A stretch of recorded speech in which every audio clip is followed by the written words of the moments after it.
¿Qué tal? Buenas tardes a todas y todos. Todas y todos los que nos acompañan esta tarde en nuestra tercera conferencia. El día de hoy, la maestra Luisa Fernanda Esparza Frausto nos estará hablando de un tema muy importante. El tema se llama el impacto del adultocentrismo en la atención a niños y niñas y adolescentes víctimas de violencia. Les comparto igual un poquito la dinámica. Vamos a seguir la dinámica de las sesiones pasadas. Eh, si tienen alguna duda, si tienen alguna pregunta, algún comentario, pueden irlo poniendo aquí en el chat y al terminar vamos a dar lectura. También si quieren abrir su micrófono, también lo pueden hacer para poder hacer las preguntas o los comentarios que ustedes deseen. La licenciada Luisa, la maestra Luisa, eh, va a estar también realizando una serie de actividades en las que pues vamos a poder participar. La maestra Luisa también es parte importante de los diplomados y de la oferta educativa que el Instituto de Psicología Forense está proyectando para el mes de abril. Eh, una vez dicho lo anterior, me permito dar la voz a la directora del Instituto de Psicología Forense, la maestra Socorro López Campos, para que presente a nuestra ponente del día de hoy. Gracias, maestro Alex. Buenas tardes. Es un gusto estar en esta tercera conferencia de nuestras jornadas forenses que ahora se hicieron a lo largo de 2 meses, ¿sí? Y también es un placer recibir a la maestra Luisa Fernanda Esparza, docente de los diplomados que ofrece el Instituto de Psicología Forense. Es una mujer muy preparada, muy eficiente, ética y profesional. Y me permitiré presentarla. Em, la maestra Luisa Fernández Parza Frausto es licenciada en psicología de formación inicial, pero también tiene su maestría como terapeuta clínica. Tiene una formación de derechos humanos y políticas públicas de niños, niñas y adolescentes. Otro diplomado en sexualidad humana y múltiples diplomados, entre los que menciono de perspectiva de género, de atención integral al abuso sexual en la niñez y adolescencias y de acompañamiento psicosocial a víctimas de violaciones de derechos humanos. Actualmente ella se enfoca principalmente a su trabajo terapéutico dentro del ámbito privado, asimismo como docente en esta institución y en otras. Bienvenida, maestra Luisa Fernanda. Escucharemos con mucha atención todo lo que nos quieras compartir en relación a este tema tan fundamental en el trabajo con niñas, niños y adolescentes, que es el adultocentrismo. Y te felicito porque siendo una mujer contemporánea, joven de estos tiempos, te has dado cuenta de las dificultades que se han atravesado a través de las generaciones por la imposición de los adultos y las adultas, la imposición sobre las infancias y las adolescencias. Situación que debemos ir cambiando para ir mejorando en el respeto a los derechos humanos de esas poblaciones. Bienvenida, mucho gusto que estés aquí. Hola, buenas tardes. Muchas gracias a la maestra Socorro y a Alex por la invitación y por la presentación. Y pues gracias también a ustedes por estar aquí, por el interés. Me llama la atención y que digo, ahorita habrá como un espacio para poder ir compartiendo, pero sí me da curiosidad saber los motivos por los cuales decidieron participar en la jornada de hoy. Y lo digo desde la curiosidad como una curiosidad gustosa, ¿no? Más que nada. Pero bueno.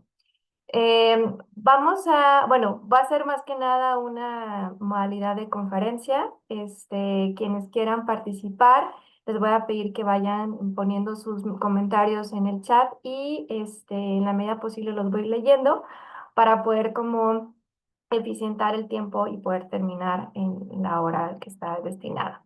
Pero antes de eso, quisiera que pudieran levantar su mano de forma virtual las personas que trabajan con niños, niñas o adolescentes? Nada más para darme como una idea, ¿quiénes trabajan? Contemplando la adolescencia hasta los 19 años, ¿ok?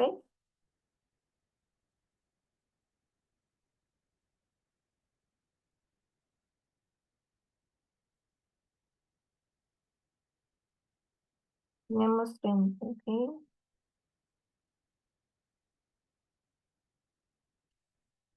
Va. Ahora, ok, más lo están levantando. Bien. Em, ¿Quiénes tienen hijos o hijas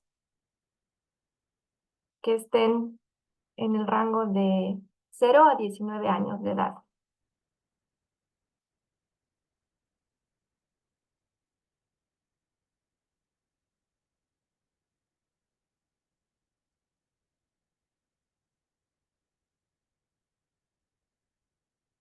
Son menos, al parecer. ¿Ok? Ok, ahora, ¿quién tiene contacto con niñas, niños, adolescentes de 0 a 19 años de edad? No por trabajo, porque sean sus hijos o hijas. Puede ser en la comunidad, sobrinos, sobrinas, algún vecino, amistades digo, hijos o hijas de sus amistades.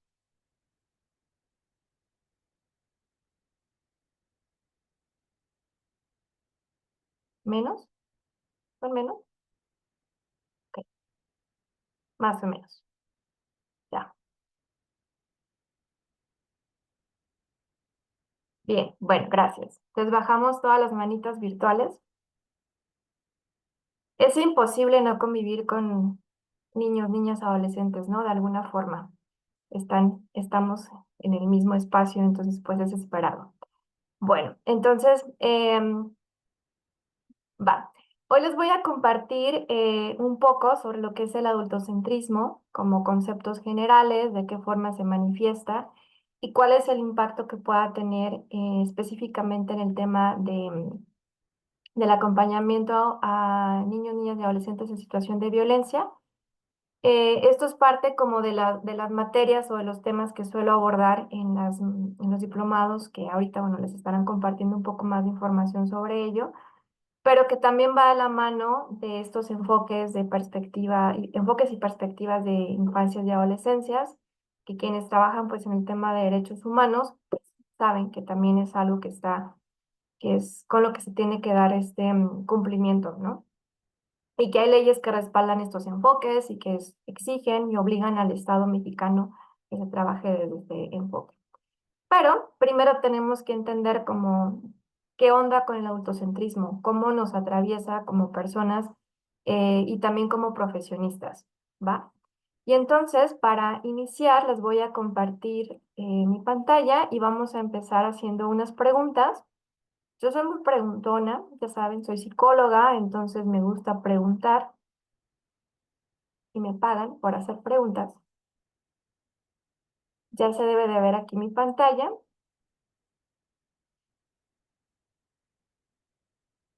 Y bueno, estas son las primeras preguntas. Estas son individuales, ¿va? Si alguien de ustedes quiere compartir en el chat sus reflexiones o algunas de estas respuestas, lo puede hacer, pero no vamos a abrir el micrófono todavía. Solamente les pido que por favor hagan este ejercicio de forma individual, ¿no? Primero, vamos a identificar un evento doloroso o gozoso que hayan tenido en su niñez o en su adolescencia. El que ustedes quieran. Tampoco se me vayan a poner como tan intensos y que luego se requiera como contención o algo así. Cualquier evento puede ser una caída, que hayan reprobado algún examen, su primer noviazgo, no lo sé, cualquier cosa que se les ocurra, ¿va? Una vez que lo hayan identificado, quiero que se pregunten si este evento lo compartieron con alguna persona adulta.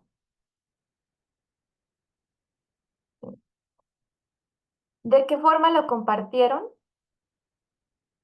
¿Y cómo esta persona adulta les acompañó en este evento?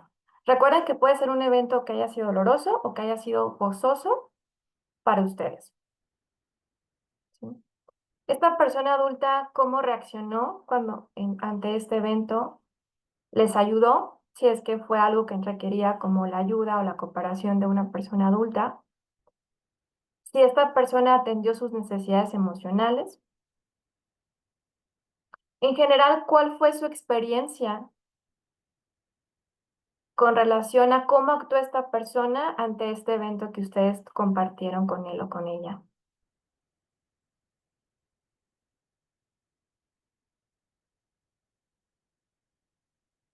¿Sí? Ahora, ya que tengan como claridad de ese evento, de ese recuerdo, ahora ustedes siendo adultos y adultas, les pregunto, ¿cambiarían algo de cómo actuó esa persona?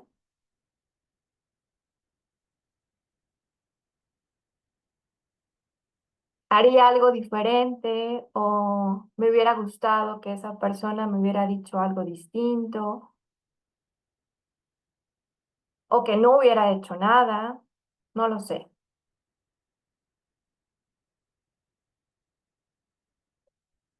Y por último, ahora en la adultez, ¿ustedes consideran que han actuado como esa persona ante una situación similar con un niño, una niña o un adolescente?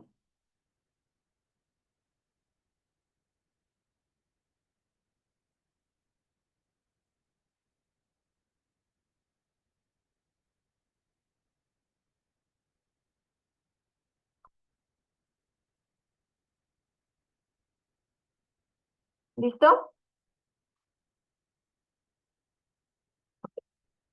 Si alguien quiere compartir algún comentario o algo que quieran expresar, lo pueden hacer directamente en el chat, pero les voy a pedir que esta situación a la cual ustedes acaban de invocar ahorita, la tengan presente en el transcurso de esta hora, ¿ok? Bien.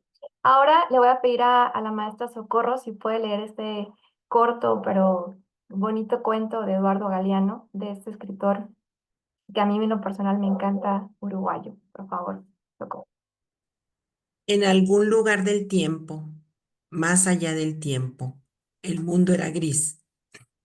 Gracias a los indios Isir, que robaron los colores a los dioses, ahora el mundo resplandece, y los colores del mundo arden en los ojos que los miran. Ticio Escobar acompañó a un equipo de la televisión española que vino al Chaco para filmar escenas de la vida cotidiana de los Isir. Una niña indígena perseguía al director del equipo, silenciosa sombra pegada a su cuerpo, y lo miraba fijo a la cara, de muy cerca, como queriendo meterse en sus raros ojos azules. El director recurrió a los buenos oficios de Ticio, que conocía a la niña, y la muy curiosa le confesó: yo quiero saber de qué color mira usted las cosas. Del mismo que tú, sonrió el director. ¿Y cómo sabe usted de qué color veo yo las cosas? Cuento de Eduardo Galeano. Gracias, Socorro. Ujú. Ajá. ¿Cómo sabemos de qué color ven las cosas los niños, las niñas o las adolescentes? ¿Cuántas veces nos ha atrapado como esta idea de que simplemente por ser adultas tenemos todas las respuestas o tenemos la verdad absoluta?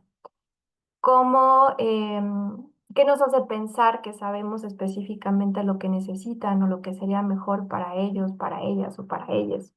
¿Sí? Por eso quise iniciar con este cuento y por eso quise iniciar con estas preguntas. Em, Creo que en el tema del adultocentrismo, como con otros temas, como por ejemplo la perspectiva de género, perspectiva de niñez, de adolescencias, entre otros temas, podemos entenderlo desde la parte teórica. Pero ¿qué pasa cuando está internalizado?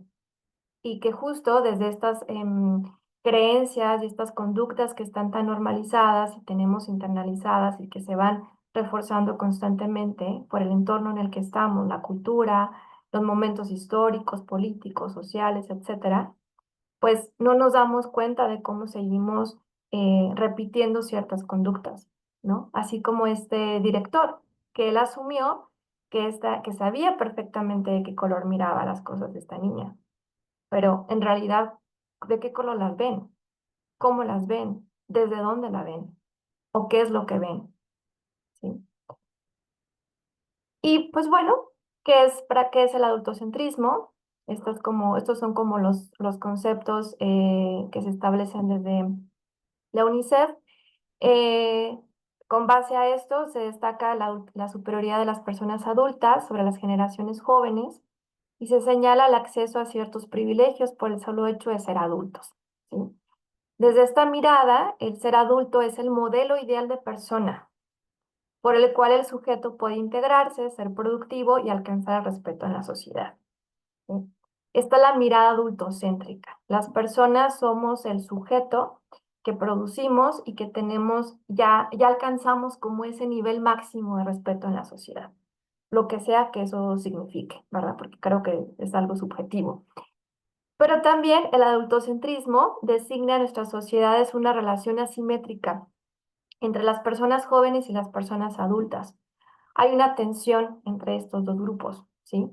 Y desde esta mirada, los adultos poseemos más poder sobre los jóvenes y los jóvenes no tienen poder, simplemente porque son jóvenes, ¿sí? Y entonces los adultos somos el modelo ideal de persona y las personas jóvenes, adolescentes, niños, niñas, pues no están preparadas porque aún no tienen este valor, aún no alcanzan a este lugar, ¿no? Es como si fuéramos desbloqueando ciertos niveles como en un videojuego y cuando se llega a la adultez, pues ya acabaste ese videojuego y llegaste a ese nivel máximo que la sociedad te estaba esperando, ¿no? Ahora, esto es el adultocentrismo como tal. Ay, ¿qué es el adultismo? ¿Sí? El autocentrismo es todo este mecanismo, todos estos dispositivos a través de los cuales funcionan diferentes sistemas, como un sistema como tal, pues. Y el adultismo ya son estas prácticas o estos comportamientos donde está evidenciado cómo funciona el autocentrismo, ¿sí? Son aquellas acciones donde desacreditamos, donde descalificamos, donde hacemos sentir menos a las demás, a los niños, niñas, adolescentes o personas jóvenes, ¿sí? Podemos identificar, por ejemplo, estos mensajes adultistas en estas frases que les pongo aquí, por ejemplo, de cuando seas grande, tú puedes dar tu opinión. Cuando tú vas, yo vengo de vuelta. Ay, esa frase cómo me la hacía mi mamá. O es mejor que las decisiones las tome yo porque tengo más experiencia que ustedes, ¿sí? Incluso estas frases yo las he escuchado siendo adulta por parte de otras personas adultas, ¿sí? No sé si alguien de ustedes las ha llegado a escuchar o si se les viene como otra frase a la mente. Pero estas prácticas adultistas son tan cotidianas, son tan familiares, están ahí constantemente, ¿no? Y puede ser desde un gesto, desde la forma en cómo prestamos atención a cuando un niño, una niña, un adolescente nos relata algo que les acaba de ocurrir, cuando nos comparte algo que le emociona, cuando nos comparte alguna duda o incluso hasta un miedo, ¿sí? No sé, ¿se les ocurre como algún otro ejemplo de alguna conducta adultista? Si me puedes apoyar, Alex, con leyendo los mensajes, porfa. Sí, creo que por ahí hay algunos. Nos comparte Indira Sí, la frase, ¿tú qué vas a saber? Típico. ¿tú qué vas a saber? Claro. Ajá. Nos comparte también Paulina Noemí. Otra frase típica es, tú a mí, ¿qué me vas a venir a enseñar? Ujú, sí. Ahorita me reí con la de cuando tú vas, yo ya vine. Ujú. ¿Te la han dicho o tú la has dicho? Y le he aplicado también. Voy a hacer Ambas. esto, Ujú, ambas. claro. Ujú, Ya, incluso hacia otros adultos, ¿eh? No nada más hacia las infancias. ujú. Ok. Gracias, Alex. ¿No hay más? De momento, a ver, ahí dice, Ah, ahora resulta que los patos le tiran a las escopetas. Ya no. ah, buenísima, claro, esa me la decía mi abuelita también, sí, claro. Acá haciendo una checklist mental, sí, Sí, claro. sí. Flor Ibarra dice, típico en mi rancho, cuando tú vas por la leche, yo traigo ya el queso. Ah, esa no la escuché, no la he escuchado, ok. Nos comparte Julio León, está chavo o está chava. Se le hace fácil, ¿no? Ajá, que está fácil, ¿qué? Está chavo, se le hace fácil. Mm, Mayra Yanet Cisneros, disfruta ahorita que puedes porque ya de grande verás. ok, bien, muchas gracias, Alex. Ahorita seguimos leyendo más. Sí, entonces fíjense cómo estas frases que a lo mejor nos pueden dar risa, las podemos escuchar de forma como bien constante y que pueden ser incluso hasta frases bien intencionadas. Pero ¿qué hay detrás? ¿Qué aprendizajes, qué mensajes, qué experiencias hay detrás de todas estas frases? ¿Sí? Justo ahí es donde está internalizado este adultocentrismo, que opera pues de la mano de desigualdades desde el de género, desde la clase, desde el origen, ¿no? O sea, todo se va como entrecruzando, ¿no? Hay una interseccionalidad ahí. Pero el adultismo ya es la forma en cómo se ve operando el autocentrismo, ¿sí? Estos son algunos ejemplos de frases, pero ¿cómo llevamos esto a la acción? Es decir, ¿cómo vemos materializado o cómo vemos en conductas esta frase de cuando tú vas, yo vengo de vuelta? ¿Cómo lo podríamos ver? ¿Sí? O es mejor que las decisiones las tome yo porque yo tengo más experiencia. ¿Qué le vas a contar a estas canas? O no sé, ese tipo de frases. Pues justo que si llega un niño, una niña, un adolescente conmigo y me comparte su experiencia, sus dudas, probablemente yo las voy a descalificar o no las voy a tomar en cuenta. ¿Sí? Ahora vámonos a los conceptos, etimológicamente hablando, de lo que significa infancia y adolescencia. En resumidas cuentas, la palabra infancia proviene de la raíz etimológica infantia, que significa mudo, es decir, incapaz de hablar o que no habla. ¿Sabían ustedes esto? O sea, cuando a un niño o una niña nos referimos hacia ellas como infantes, estamos diciéndoles mudos. Ujú. Por eso, incluso en los últimos años ha habido algunos espacios, sobre todo como en espacios, yo lo he escuchado más como en espacios feministas, no estoy diciendo que sean exclusivos de estos espacios, pero sí los he escuchado más ahí. Se ha optado por cambiar el término infancias por niñeces, justo para poder identificar, o sea, para poder como quitar este significado de mudo, de ser incapaces de hablar o que no hablan, y niñeces en plural, aunque los fanáticos de la RAE se quieran infartar, espero que aquí no haya nadie, pero justo también para identificar como esta diversidad que hay, ¿no? Así como se incorpora la S, el plural en infancias, pues también se agrega en niñeces, ¿no? Ahora, el término adolescencia lo que significa es el que está creciendo, ¿sí? Este no está tan rudo como hablarle como mudo o que es que incapaz de hablar. Sin embargo, pues también si se fijan, la adolescencia se ve como una transición ¿hacia dónde? Pues hacia la adultez. ¿Va? Entonces, desde estas miradas, desde esta etimología, pues se va creyendo que los niños, niñas, adolescentes son seres que están en transición o están en camino a convertirse en lo más maravilloso de esta sociedad, que es ser adulto. Que no sé a quién se le ocurrió eso, porque, pues spoiler, la adultez no es tan chida como se cree. Pero bueno, esa es otra historia y otro tema para otra conferencia. Entonces, desde esta mirada adultocéntrica, aquí están estas diferencias, esta simetría de la que les hablaba en cuanto a la percepción de la adultez y la infancia, adolescencia o niñeces, ¿sí? Al adulto se le mira como una persona madura, mientras por el otro lado está la inmadurez.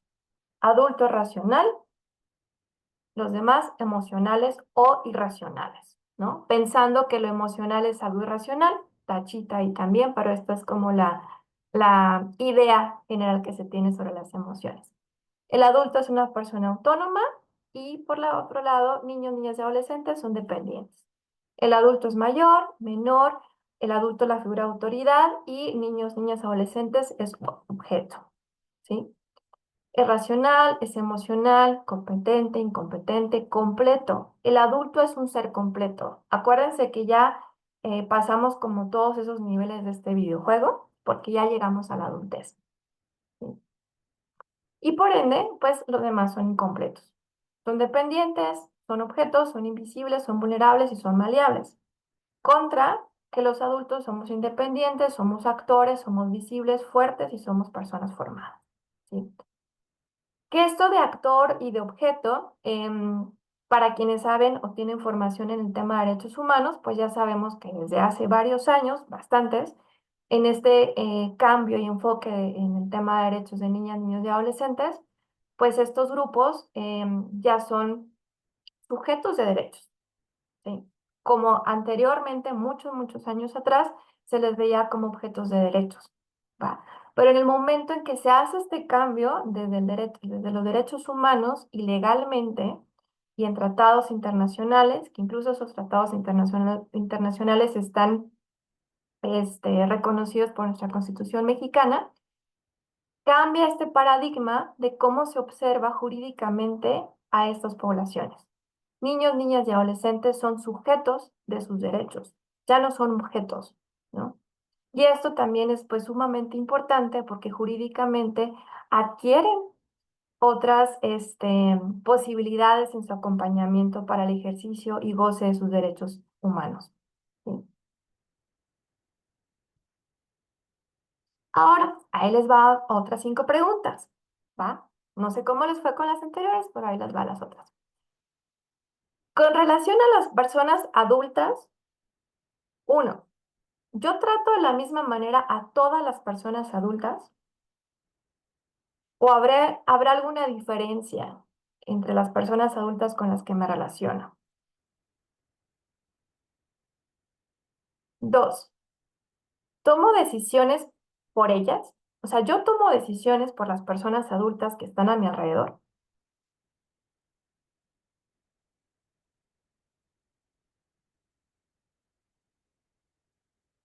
Si mi respuesta es sí, ¿cuáles decisiones tomo o por qué, no? O hacia qué personas, o cuáles son las personas adultas por las que tomo sus decisiones. Tres, ¿limito el comportamiento de las personas adultas con las que me rodeo?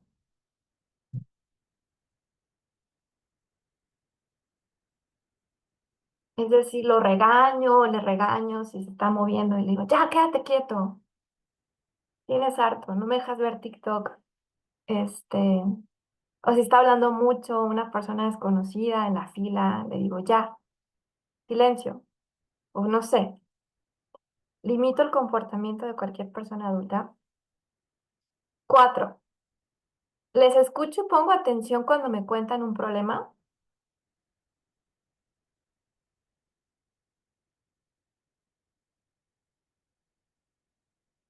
Esto aplica tanto en la parte profesional como en la parte personal, ¿sí?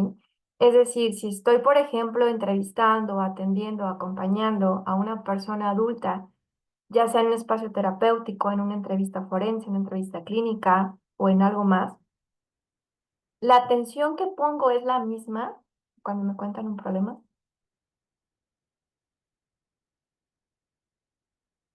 Cinco, a las personas adultas les digo qué ropa usar o de qué largo usar su cabello, por ejemplo.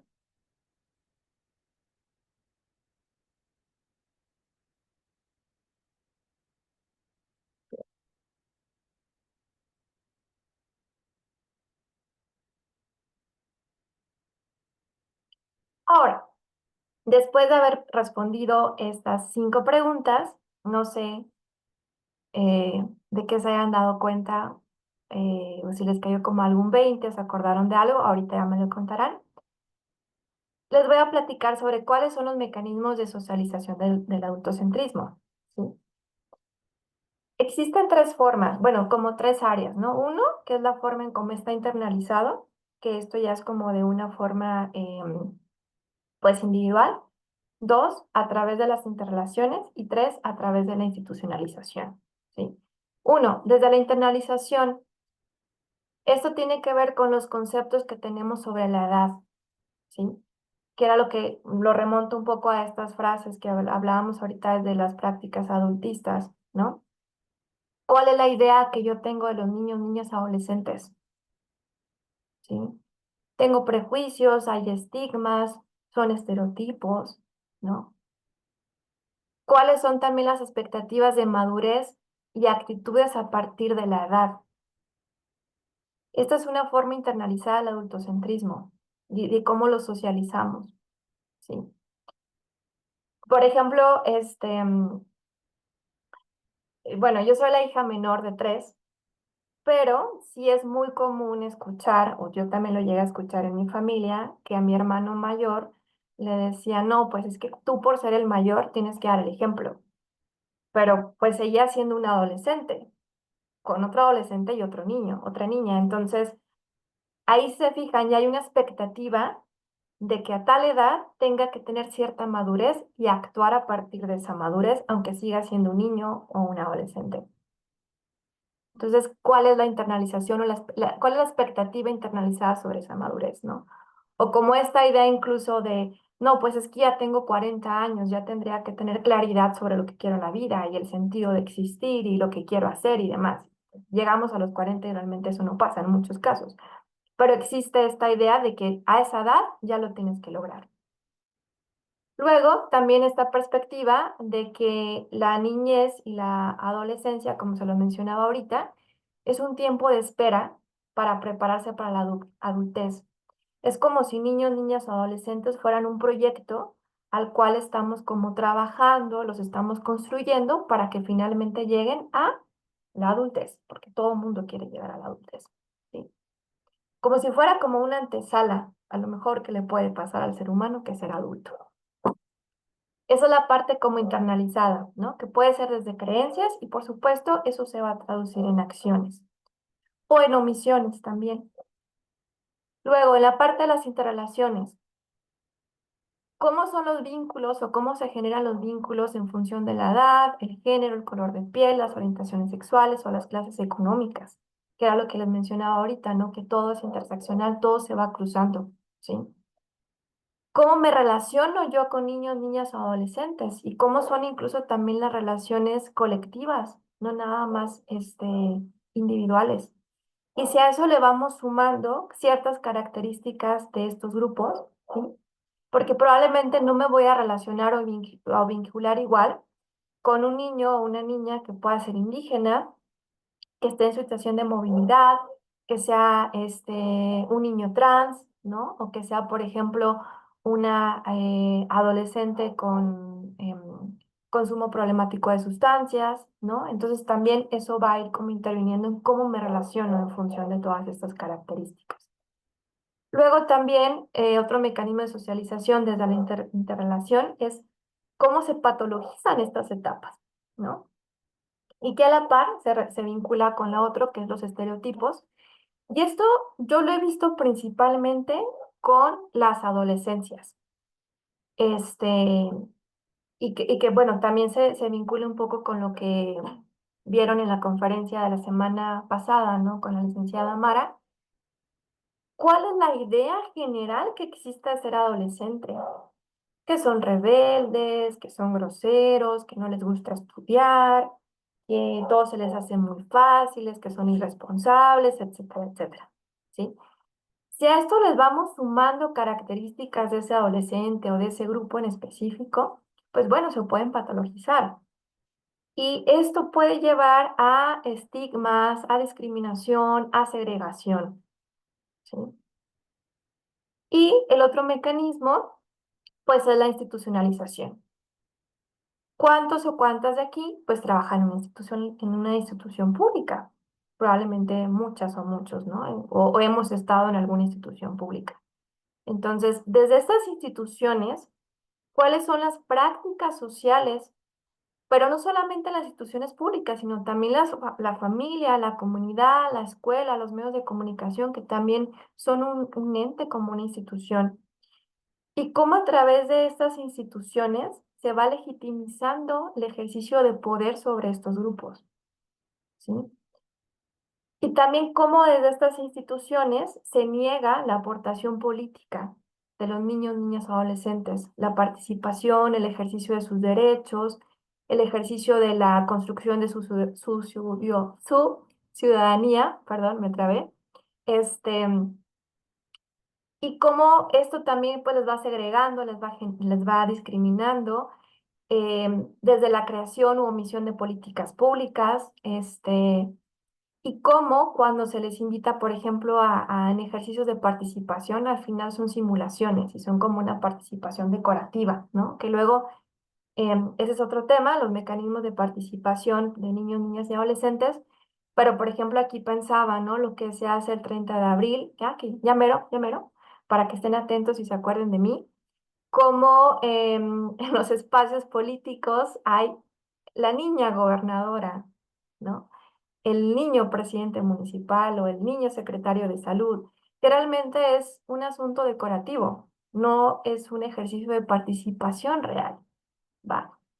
Entonces, ¿cómo este tipo de prácticas que están institucionalizadas, como les digo, desde todas estas instituciones, no nada más las que tengan que ver con el Estado, sino la familia, la comunidad, los espacios colectivos, comunitarios, etcétera, van legitimando estas diferencias y estas desigualdades y esta asimetría entre las personas adultas y las personas jóvenes, ¿sí? Ahora, hagámonos estas preguntas. Desde la internalización, uno, ¿cómo soy en función de mi edad? A la edad que tengo, porque aquí ya vemos personas muy diversas, incluyendo nuestras edades, ¿qué pienso de mi edad? ¿Qué significa para mí tener la edad que tengo? ¿Qué representa?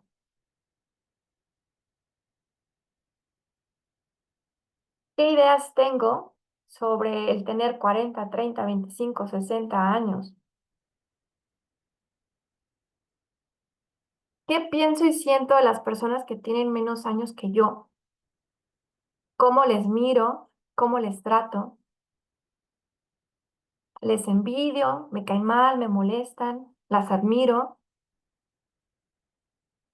Incluso aquí pueden ser personas también adultas, pero más jóvenes que yo. No nada más niños, niñas o adolescentes. ¿Qué aspectos de mi niñez marcaron mi historia actual?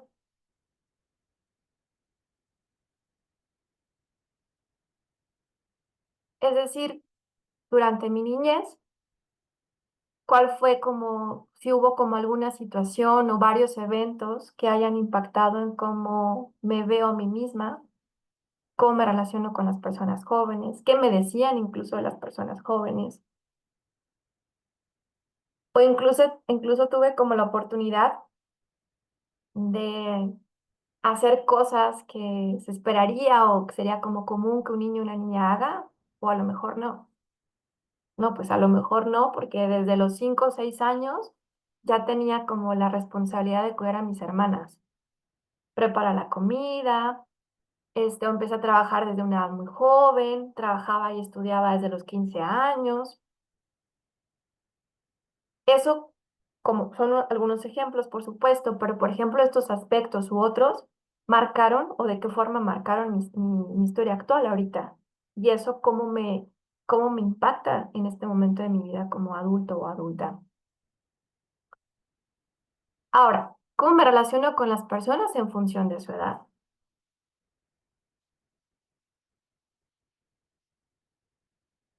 Ujú. Por ejemplo, a los adolescentes, ¿cómo les hablo? A los niños o niñas, ¿cómo les hablo? Les hablo desde una forma muy infantil, así como en tonos más agudos, como en diminutivos, como en términos, ay, mi amor, ven, pásale, sí, te va a recibir la psicóloga, claro que sí, corazón, pásale, adelante. Ese es un lenguaje que, si se fijan, es una práctica adultista, que a lo mejor lo podemos ver como, ay, pues es que es que estoy siendo amable. Pero a las personas adultas también les decimos así. Al papá del niño o a la mamá del niño le decimos, ay, sí, claro que sí, mi amor, pásale, ya te va a recibir la abogada. No, regularmente no. Entonces, ¿cómo también desde este lenguaje nos estamos relacionando y estamos mandando un mensaje de desigualdad? ¿Desigualdad por qué? Porque estamos dando un trato diferente, y realmente ni siquiera nos hemos preguntado si a los niños o niñas les gusta que les hablen de esa forma, porque suelen ser prácticas de descalificación, desacreditación, ¿no?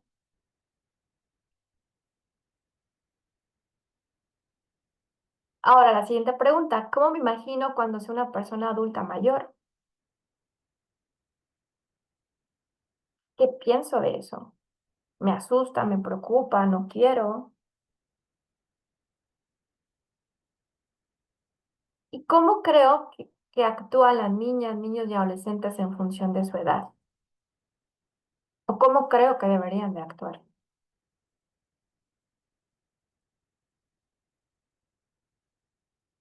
Ahora, en la parte de la institucionalización, ya en el ejercicio de nuestra profesión o, por ejemplo, en la familia o en la comunidad en la que estamos, ¿cómo reforzamos estas en las funciones o en las prácticas que tenemos?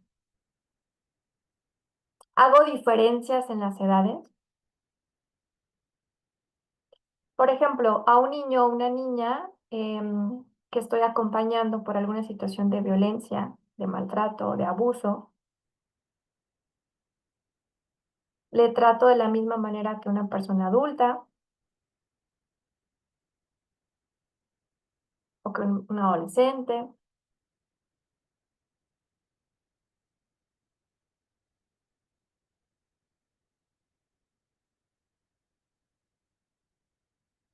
Escucho su opinión para los temas de interés de ellas y ellos.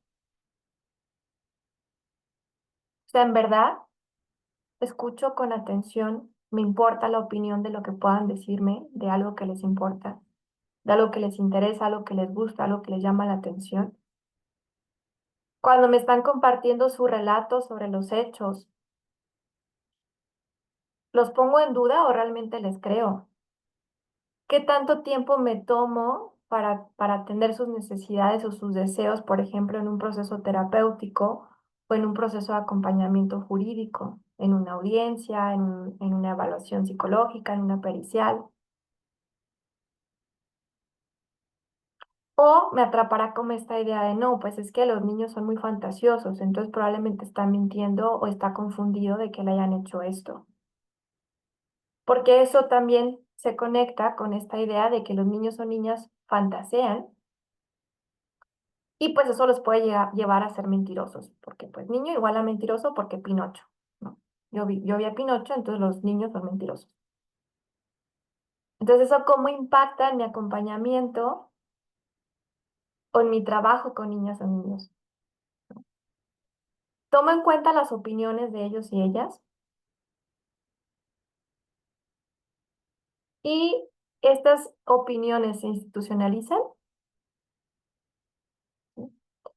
Que desde el marco jurídico, pues sabemos que hay ya protocolos, guías, lineamientos, sobre todo como en la parte, pues sí, en tema como el derecho familiar y derecho penal, sobre ciertas cosas que se tienen que tomar en cuenta desde los espacios físicos, el tema de el acompañamiento en entrevistas, en periciales, en audiencias, etcétera. Sabemos que existe esto, ¿no? Hasta incluso existe esto de la sentencia de, ay, se me fue el nombre, pero pues como de más fácil entendimiento. Olvidé el nombre, ahí sí me pueden apoyar en cómo se llama esto. Entonces, todos estos lineamientos, guías y protocolos que existen justo se han creado desde esta visión que niñas, niños y adolescentes tienen que ser tomados en cuenta porque son sujetos de derechos, ¿sí? Y el tomarles en cuenta no es que les estemos haciendo un favor, es que es nuestra obligación como garantes de derechos al ser personas adultas y al ser funcionarios o funcionarias públicas, ¿sí? Entonces, de todo esto, ¿qué tanto ustedes se cachan cayendo en prácticas adultistas? Trasladémoslo a situaciones de violencia. ¿Cómo les acompañamos?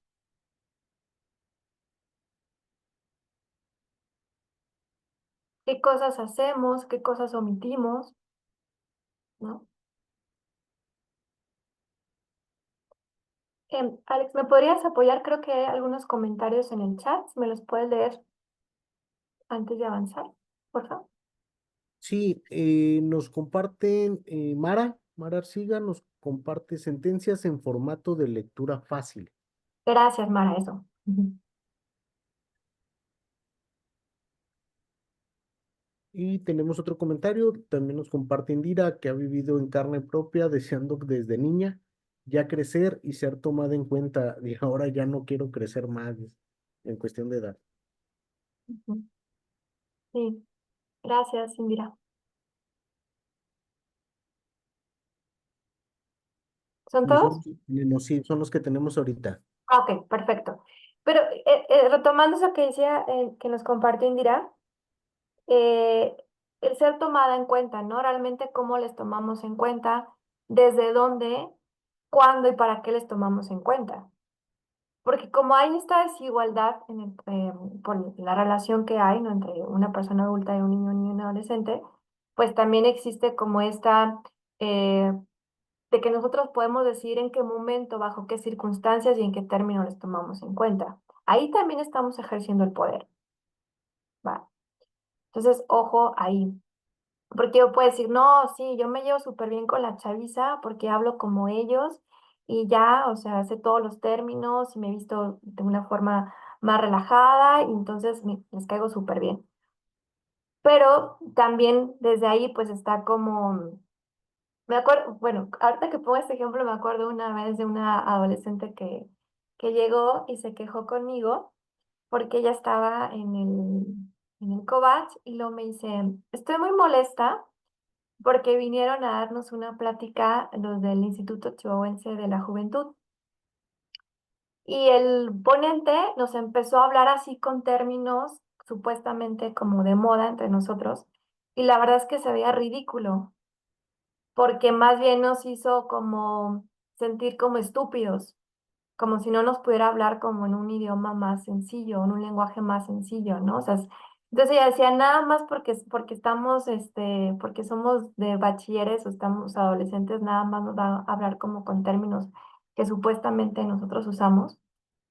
Y entonces ella estaba muy indignada, porque para ella fue como una práctica que más bien les estaba poniendo como en una posición de, como de descalificación, ¿no?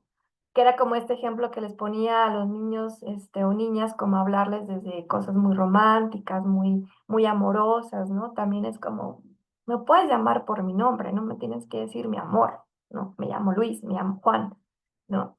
Entonces también eso es como, ojo, ahí nos caemos como en ese tipo de prácticas, pues. ¿De qué forma puede impactar, ¿no? Este tipo de prácticas, tanto en lo nivel social como en el nivel personal? En lo social, pues que a las comunidades se nos olvide pedir y escuchar la opinión de niñas, niños y adolescentes, pero no solamente escucharles, sino también hacer algo con esa opinión, ¿sí? Sobre todo cuando se enfrentan a un problema, un desafío colectivo. Em, Cómo a veces quedan fuera de todas las situaciones de violencia, tanto que viven directamente por un abuso, por acoso escolar, etcétera, o cuando ya hay un ejercicio de violencia, por ejemplo, familiar, ¿no? O sea, qué tanto espacio se les da para escuchar, cómo se les escucha, cómo se les acompaña, o incluso colectivamente, ¿no? Este, cómo los medios de comunicación también construyen y difunden estereotipos sobre estos grupos. Lo vemos mucho, por ejemplo, ahora con las campañas que hay con el consumo de ciertas sustancias. Lo vemos también con el tema del suicidio, que por ejemplo, que están como dirigidas campañas a adolescentes o personas jóvenes. Hay este estigma, se construye esto. Entonces, ¿qué sucede con, por ejemplo, con las adolescencias? Que hay un montón de gente que dice, ay, no, yo no quiero trabajar con adolescentes. qué cosa tan más espantosa, ¿no? Porque no entienden, porque son irreverentes, porque son rebeldes, porque no les importa nada. Pero justo estoy hablando desde mis prejuicios, desde esta idea adultocéntrica de que la adolescencia es esto, ¿no? Luego quedamos como payasos porque todas las personas adultas pues ya pasamos por la adolescencia, entonces en algún momento también fuimos ese irreverente del cual nos estamos quejando ahora, ¿no? Pero bueno, hipocresías que a veces nos atrapan a los adultos. También que las personas tomaran decisiones en cuanto a políticas públicas dejan fuera de las conversaciones a niñas, niños y adolescentes. Y no solamente en las conversaciones, sino también en la asignación de un presupuesto, de la implementación de políticas públicas que realmente atiendan a las necesidades de niñas, niños y adolescentes. No lo hacen, porque desde esta mirada adultocéntrica, yo como adulto, yo como gobernador, yo como director, yo como jefe, sé lo que quieren, sé lo que necesitan. No, no lo hacen, ¿no? Y también que las personas adultas pues nieguen la oportunidad a que niños, niñas, adolescentes participen también en estos problemas. Todos los problemas que existen en nuestra sociedad, en lo colectivo, en lo comunitario, impactan a los niños, niñas y adolescentes. Un montón, ¿sí? Pero nada más nos quedamos como en lo superficial, ¿no? O sea, el tema, por ejemplo, de la pandemia, este, pues creo que vino como a evidenciar un montón de necesidades y de situaciones que no habían sido vistas, ¿no? La cuestión educativa, el tema del tiempo, la importancia de los espacios para el juego, para el descanso, el tema de la salud, las violencias, y que aún así em, continuaron fuera de las conversaciones los niños, niñas y adolescentes, de cómo les impactó la pandemia, qué propuestas tenían. En algún momento alguien les preguntó si querían tomar clases virtuales, si las querían tomar por WhatsApp, por Zoom o preferían otro tipo de aprendizaje. Muchas veces no, o en muchos espacios educativos no lo hicieron, por ejemplo. A nivel personal, ¿cómo puede impactar o qué consecuencias puede tener? Si estamos hablando de relaciones asimétricas, pues va a haber siempre como esta diferencia, ¿no? De las personas adultas son las que mandan, entonces eso cómo impacta en mi autoconcepto, que me pueda mostrar inseguro, insegura, que no me atreva a participar, que también tenga dificultad para ser asertivo, porque pues si no me escuchan, si no hay este espacio también para desarrollar habilidades o herramientas para comunicar lo que necesito, lo que quiero, ¿cómo voy a ser asertivo? ¿Va? em, que haya prácticas de sometimiento hacia los niños, niñas, adolescentes, que haya obstáculos para el desarrollo y acceso igualitario y equitativo a las oportunidades. Más a esto, pues hay que sumarle todo lo que ya les decía, el tema del género, la clase, el origen, etcétera, ¿no? Incluso si es un niño o niña adolescente con diversidad funcional, neurodivergente también. Em, bueno, y em, ¿qué pasa, no? Por ejemplo, bueno, el tema de la autonomía progresiva lo quise como incluir porque también es un principio desde los derechos humanos.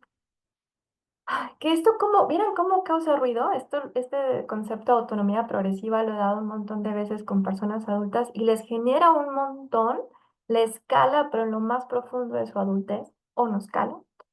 Porque este principio de los derechos humanos habla de que en la medida de que niñas, niños y adolescentes van desarrollando sus capacidades y habilidades, pues requieren menos la dirección de las personas adultas y una protección diferente. Consideran que también incrementa su capacidad para asumir responsabilidades y las consecuencias de sus decisiones. Es decir, la autonomía progresiva pone a niños, niñas y adolescentes como sujetos de derechos y a las personas adultas como garantes de derechos, pero también como estas personas que les vamos acompañando y les vamos protegiendo, pero sin limitarles. ¿Sí? Sin esta asimetría de yo decido por ti, yo sé que es lo mejor para ti. Al contrario, yo te acompaño para que vayas identificando qué es lo mejor para ti. Y yo me voy a encargar de que lo obtengas. ¿Sí? Genera mucho ruido porque implica cuestionarnos nuestro propio ejercicio de poder y control sobre estos grupos. Esto yo lo he dado con papás, mamás o maestros y bueno, terrible, ¿no? O sea, pero ¿cómo, no? Pues sí, así es.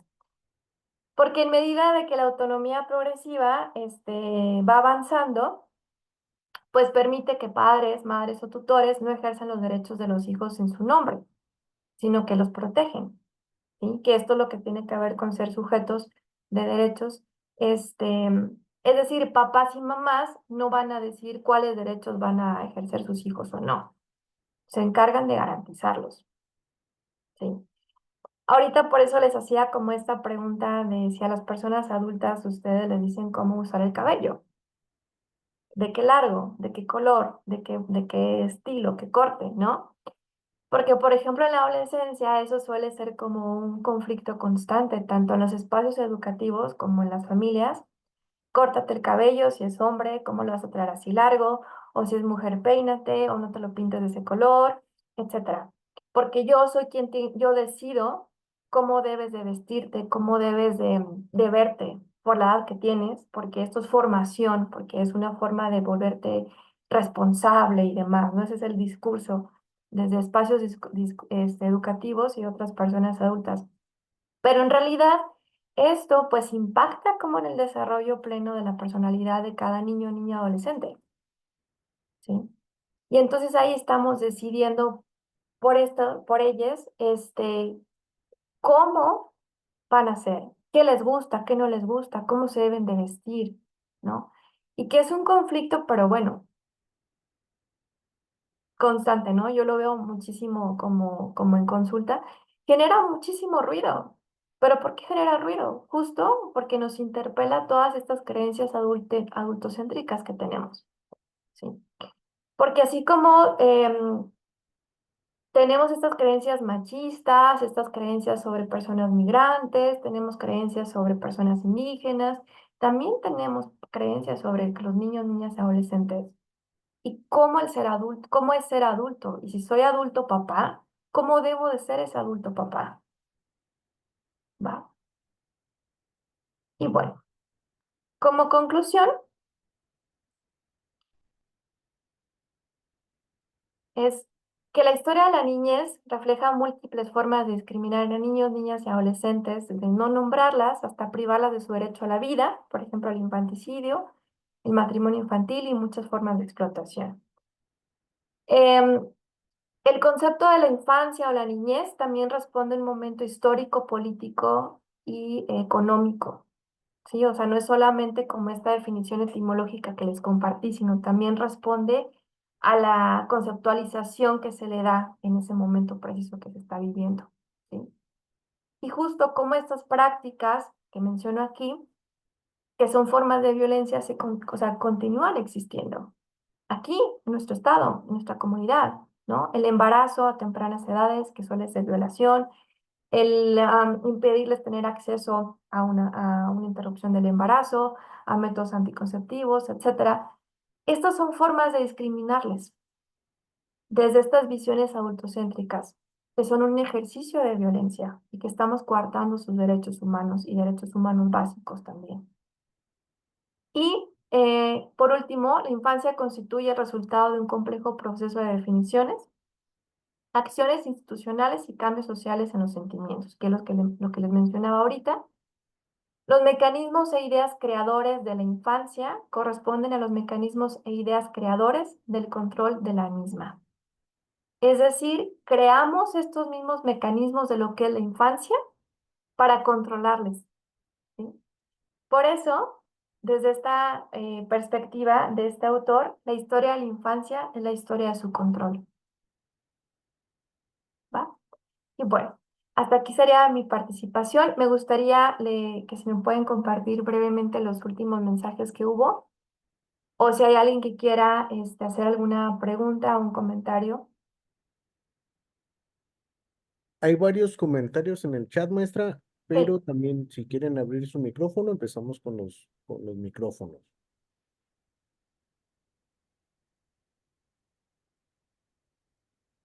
Y no mientras les comparto aquí un por favor. comentario que nos pusieron. Dice, entonces debemos de tratar y de hablar a los niños como si fueran adultos. No, ¿cómo se le habla a un adulto? Esa sería mi pregunta. ¿Se fijan cómo categorizar esto? A un adulto se le habla así, a un niño se le habla de tal forma. Se le habla como una persona y ya, ¿no? Ujú. Mara Arcilla nos levantó la mano y Julio también levantó la mano. Y nada más para acotar, si les pediría si las intervenciones pudieran ser breves por el tiempo, por favor. Adelante, Mara. Gracias, hijo, encantada con la plática. Yo creo que cada día te aprendo algo nuevo. Pero me gusta mucho esta cuestión de cómo debemos de hablarles a los niños, ¿no? Hay un comercial por ahí muy interesante donde llega una persona adulta con otra persona adulta y empieza a agarrarle los cachetes, ¿no? Ay, qué bonito estás, que quién sabe qué. Entonces, eh, al final del comercial te das cuenta que realmente se lo están haciendo a, pues, a una niña, a un niño, un adolescente, y pues dice, ¿cómo te sentirías tú si alguien llega a hacerlo, no? Entonces, es entender que tienes que brindarle la información desde su etapa de desarrollo, desde su capacidad de entendimiento, para que ellos puedan tomar las decisiones correspondientes. O sea, no es hablarles como adultos, no es tratarlos como personas que no conocen, sino pues conforme a lo que ellos puedan comprender y explicarle desde una manera en la que ellos puedan tomar decisiones. O sea, al final de cuentas se sabe qué son los buenos, qué son los malos, y con base en ello poder elegir hacia dónde hacer, ¿no? ¿Cuáles son las consecuencias que mi decisión pueda tener? Muchas gracias y encantada de escucharte como siempre. Mara. Eh, Julio había levantado su mano, ¿sí? Confirmo que eres como la ola, pero entonces tendríamos que dejar atrás este término de perspectiva de infancia, desde tu perspectiva. Ah, hace rato hablabas del lenguaje y de nombrar y que muchas veces la palabra o el lenguaje da un lugar simbólico y también determina cómo nos relacionamos con el mundo, con las personas. Y entonces hace rato me llamó mucho la atención. Yo no sabía que infancia tiene la raíz etimológica en incapacidad de hablar. Entonces, cuando decimos perspectiva de infancia, creo que debería de cambiar eso en mis dictámenes, pero más bien te lo pregunto. Eh, pues sí, pero legalmente ya está así, ¿no? Como en todos los tratados y protocolos y todo esto se maneja como perspectiva de infancia, así, infancia y juventudes, a veces, o a veces incluyen nada más como infancias y dejan fuera las adolescencias o juventudes. Bueno, es que son infancias, adolescencias y juventudes, son tres. Este, para mí sí es como muy importante el tema del lenguaje porque pues a través del lenguaje se construyen otras narrativas, definitivamente.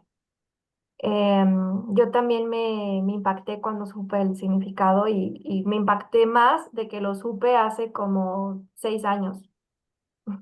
Dije, ¿cómo? O sea, ¿cómo pasé tanto tiempo sin saber qué significaba esto, ¿no? Entonces, por eso surgen como estas propuestas de llamarles como niñeces para no utilizar el concepto de infancia.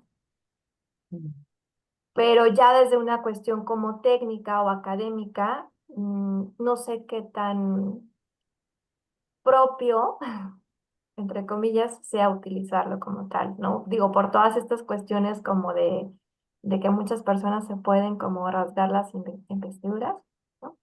Por hacerlo. Pero yo digo, o sea, yo sí le apuesto como al cambio de realidades desde el lenguaje.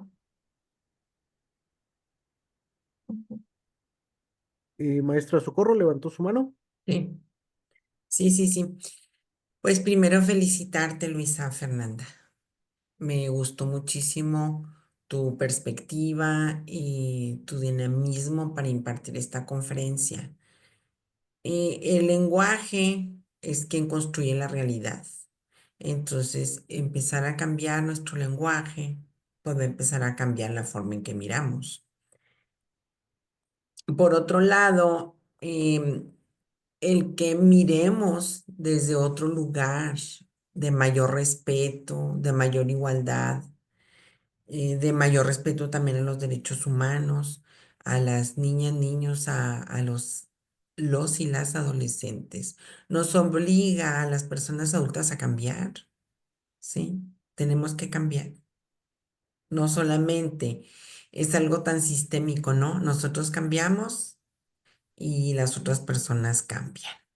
Entonces yo creo que está maravilloso todo lo que nos dejas, que solamente nos abre el apetito de saber más, reflexionar más, pensar más. Esa es nuestra tarea, pensar, pensar y pensar y cambiar, cambiar y cambiar. Muchas gracias, Luisa, muchas gracias. No sé qué les parezca, podemos leer unos comentarios más, Luisa. Ah, sí, perdón, sí. O si alguien quiere comentar su experiencia sobre las primeras preguntas que les hice, las preguntas ya personales, y los comentarios también. ¿Quieres, Alex, por favor? Va, leo los comentarios. Ujú. Muy rapidito porque son a lo mejor similares. Ah, ok. Dice, en cuestión de creer lo que me cuentan de un evento, siempre lo pongo en duda, aún viniendo de una persona adulta. Eh, de una persona adulta, pues me gusta escuchar los dos lados de la historia. Eh, es que es un tanto subjetivo que cada persona, este es otro comentario, es un tanto subjetivo que cada persona, el trato y la comunicación lo toma diferente. Me gustaría saber qué dijeron los demás alumnos a los que se les dio la plática de la alumna que no le pareció, desde mi punto de vista, tiene mucho que ver con el rapport. Yo creo que va desde esta parte de la conferencia en el Cobach, ¿no? Sí. Y también nos comparten un poquito, me pasó con mi antiguo jefe, quería que fuera profesionalmente como él y no sé si quería, si se quería proyectar o algo así. ¿Qué pasa con las normativas de las instituciones como la escuela sobre este tema que nos mencionaba Julio, ¿no? Ya lo tenemos muy introyectado sobre la perspectiva de infancia, ¿no? La perspectiva de adolescencia. Y en muchas ocasiones, cuando se habla de autonomía progresiva, la molestia de las personas adultas es que confunden con dejarlos hacer lo que quieren y ellos van a crear una anarquía que no pueden tomar decisiones sanas sobre su vida. Y también nos comparte, nos podría sugerir bibliografía para ahondar en las niñeces, por favor. Ujú. Bueno, nada más para comentar, las normativas de las instituciones como las escuelas, bueno, al menos, por ejemplo, no, algo que a mí me puso el corazón muy contento es que en la ciudad de Chihuahua y en Juárez ya hay antecedentes de jóvenes que han tramitado amparos contra el Covach por el tema del cabello y también ha habido denuncias por trato discriminatorio este, por jóvenes de la disidencia sexual. Entonces, a mí eso me emociona mucho y como yo fui alumna del Covach, digo, venganza, ¿no? Porque pues cuando yo estuve en el Covach, pues ni por aquí me pasaba como esa posibilidad, ni siquiera sabía que era un amparo. Y que ahora lo hagan justo para que se les permita, sin esta vulneración a su derecho, el tema del cabello, por ejemplo, pues me encanta. No sé cuál sea la normativa específica porque no trabajo en espacios educativos, así que no sabría. Y sí, lo de la autonomía progresiva molesta porque creo que nos interpela justo el tema del control. Ser adulto nos brinda cierto control y el control da certeza, es poder. El poder no es malo por sí mismo. Vaya, el poder es parte de todas las relaciones, ¿no? Y el poder está justo en esa relación. Lo que genera la diferencia es qué hacemos con ese poder, cómo se ejerce y desde dónde. Porque si lo ejercemos para someter, controlar, someter, pues estamos hablando de violencia, discriminación, segregación, etcétera, que por eso creo que mueve como el tema de la autonomía progresiva, ¿no? ¿Quién soy si no puedo decidir por mi hijo? ¿Qué clase de maestro soy si no puedo decidir por mis alumnos o decirles qué tienen que hacer? Y ahorita no se me viene a la mente como alguna bibliografía, Genoveva. Sí, no, porque lo que tengo en la mente más bien es como el tema de derechos humanos y así, pero no, te la debo. Lo voy a pensar y luego se los comparto. Supongo que dejaron como algún correo o algo, ¿no? Para la inscripción, se los comparto. Está el grupo de WhatsApp. Ahí Ah, se ok, configura el grupo perfecto. de WhatsApp. Muy bien, ¿Algún bien. otro comentario, duda? Abran sus micrófonos. Va. Si sigue alguna duda, recuerden, ahí tenemos el grupo de WhatsApp. También pueden ir poniendo también ahí sus dudas, comentarios. Me comprometo a darle carrilla a la maestra Luisa para que nos comparta la bibliografía y subírselas. Ah, y aquí dejo mi contacto también, se me olvidó, perdón. Sí, digo, por si quieren como escribirme, contactarme directamente, digo no porque, ay, Tú nos dices, ahí aparece.